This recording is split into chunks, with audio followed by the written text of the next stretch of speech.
CNN with Jamie Cooper. Brought to you by the Coleman Dental Group.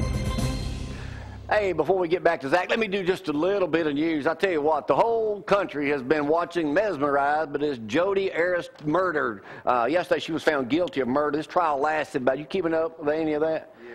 Found her guilty. She's shocked. Well, now wants the death penalty. Okay, she's 32. She dyed her hair, disguised herself before she drove to Arizona to kill her fiance. Rented a car because her own car, which was red, might attract police attention. Took 2 or 3 gas cans so she didn't want to run out of gas in a remote area. Actually, she didn't want any receipts and a paper trail. I'm giving y'all hints here if y'all want to go kill somebody. A gun stolen from her grandfather was the same caliber gun. She stabbed him 27 times and also shot him and cut his throat from ear to ear. And said it was he attacked her. You know, what were they selling seats for that trial? Like too much. It was $300 or $400 a seat. That's crazy. That just shows you people at home got nothing else to do.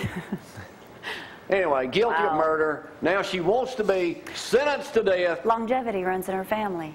She's afraid of spending too many years in jail. Isn't that what you heard? Yeah, that's why she wants the death penalty. She said longevity runs in her family. She'd rather go ahead and get the death penalty and kind of get it over with because death is the ultimate freedom. She's an idiot.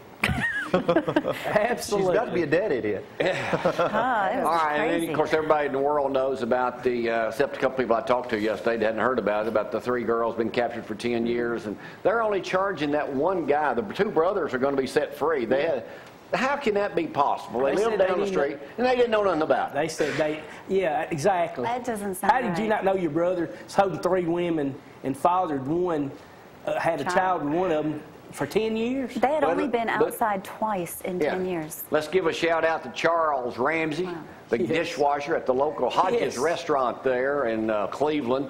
Also McDonald's, supposedly he mentioned McDonald's. Have y'all heard the 911 call on all this? No, I didn't. Oh, this guy's a trip. He's only 43 years old. How much money did he turn down? $25,000. It will come back to him, I guarantee you. He will get all of that back. Well, I mean, what a great story. Like, give it to the girl. Now some other guy that doesn't speak English, nice neighborhood, saying that he was the first one to knock the door down. Who cares about that? He's wanting McDonald's to give him a reward. Yeah, probably. Like it. And then there's this story here where a guy, not from around here, 28-year-old woman survives after her husband accidentally shot her in the mouth with a harpoon, according to Brazil. Look. Oh, come on. No. Rio de Janeiro, not near around here anywhere, stuck in it. She survived. Wow. Everything indicates it was an accident. I don't care. It'd be an ex-husband. Yeah. Okay, and then there's this, everybody's going to the beach right now. Everybody goes down to Gulf Shores, whatever. Everybody's going to the beach. I saw this online. This, if I can find it. Oh, here it is. This, too, was found a month old. Can you imagine walking on the beach and seeing this right here? 30-foot corpse of this thing laying washed up on a New Zealand beach. Wow. What is it? I don't know. Did you see the movie Alien? Look at that. Yeah. That's what it looks like. That's a real-life creature at one point. Now it's just full of sand. Huh? That's real. It's 30, it said a 30-foot long creature. That's real. Wow. That would be scary. I wouldn't get anywhere. Can you imagine out walking or get to water and that thing comes up next to you? Probably wouldn't be getting in that water anymore. Never again. Zach, what else you got? Well, real quick on sports, I think everybody's, not just because Alabama fan, but Derek Thomas deserved to be in the College Football Hall of Fame. You had him, Brian Bosworth, Eric Dickerson, LaDainian Thomas. There's 4 guys who had great college careers, and I thought they should be voted in. Give me some words of wisdom, Zach. All right, real quick. Preacher will like this one. I hope everyone else does, too. Well, I hope everybody. I hope you wouldn't say something he wouldn't like. But I mean, win at night. Cut him some slack. I got the Church of Christ preacher, the newest one in town. Listen, win at night, you can't count sleep. You win at night, you cannot sleep. Talk to the shepherd and stop counting sheep. There goes that. All right. The South, here we go, another one. The South, where evenings are spent on porches, summer are hot, and long as strangers stop to say hello to each other. Brett, he's our motivational. And one more. True friendship never dies. We may change, we may drift apart, we may not talk as much, but we know we can always call on one another. All right.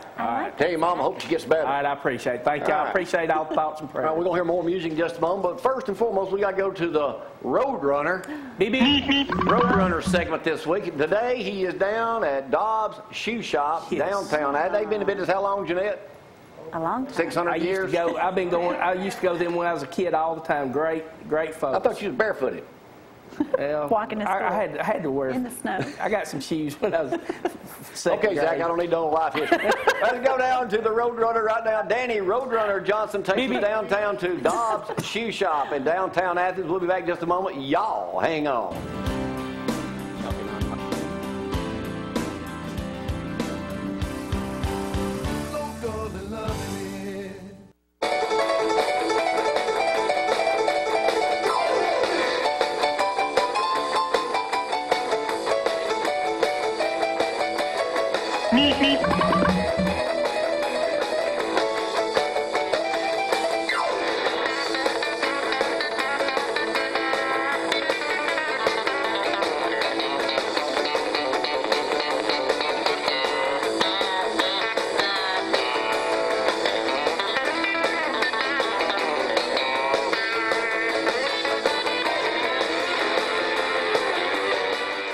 Here in Athens today with Mike Latimer, who operates and runs Dobbs Shoe Shop.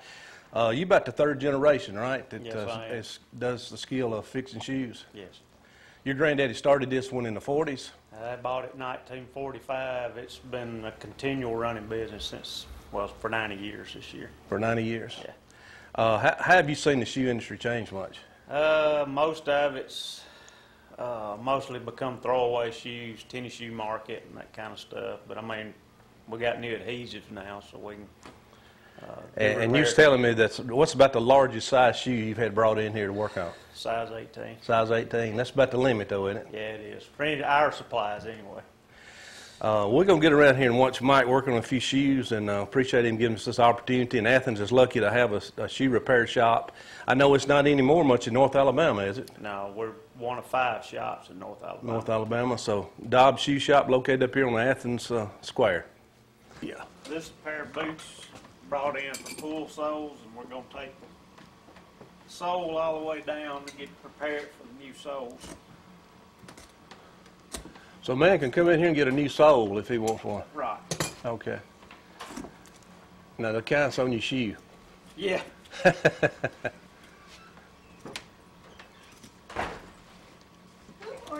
gotta be careful not to cut yourself. These knives are sharp. Looks like it's sewed on there pretty good. It takes a lot of cutting to get them off, doesn't it? Oh yeah.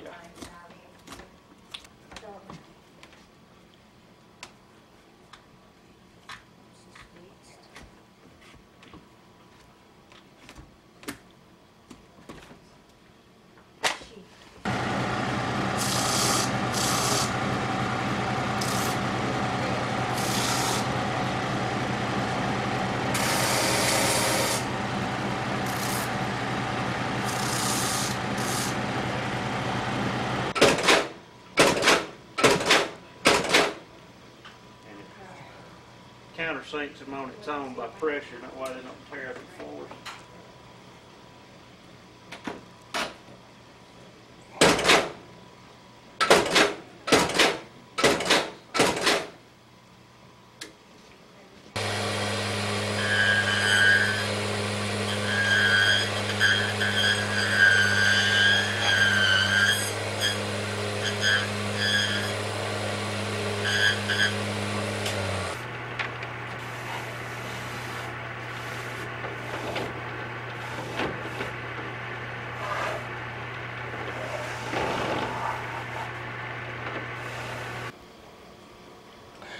Now that's finished there, ready to go? That's ready to go. All right, good job.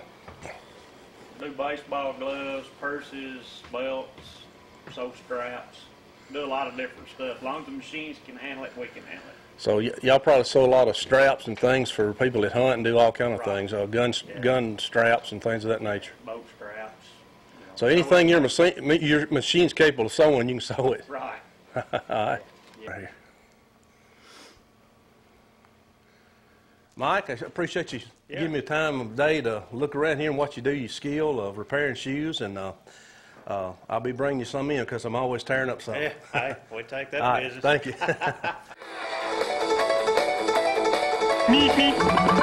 you.